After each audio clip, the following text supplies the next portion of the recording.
Good morning and welcome back to Shirai's show. This is the continuation for the heart of the matter. Now, I want to read something, a booklet someone given me. The Lord hears your cry.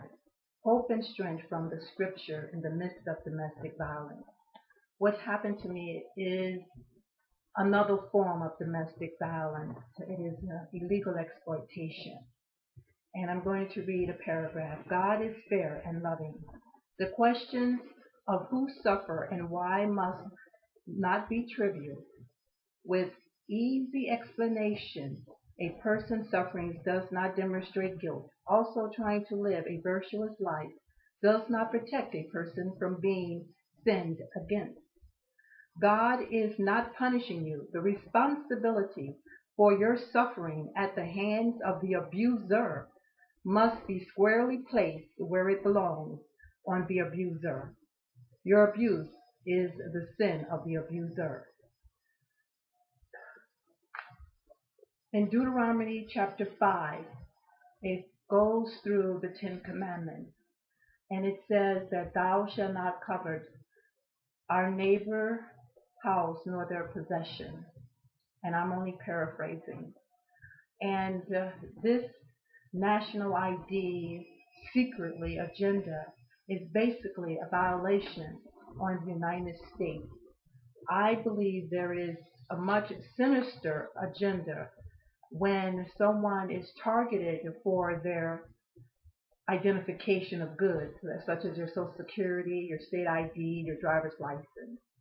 And I have pulled some information from the Corpus Juris Secundum, War and National Defense, subsection 65, Protection Against Subversive and Terrorist Activity. Congress may take preventive measures against endeavors to subvert, undermine, and the overthrow of the government. So in other words, the United States government, Congress, can initiate arrests and charge people with terrorist activity. Now, what's interesting is subsection 66. It states, protection against subversive and terrorist activity, espionage, and related offenses. It says various federal statutes make it unlawful to obtain, disseminate information relating to the national defense with the intent or reason to believe that the information is to be used to injure the United States.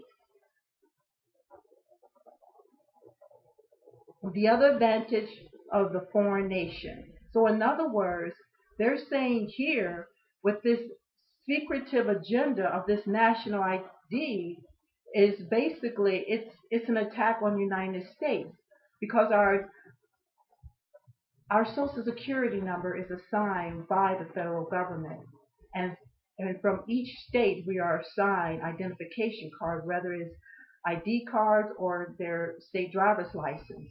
But they're basically is affecting the national defense and our safety and security, which comes into question. What is the original intent for this national ID?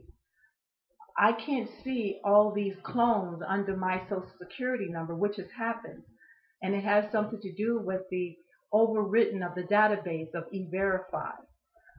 This is Shirai, and I shall continue on part 4.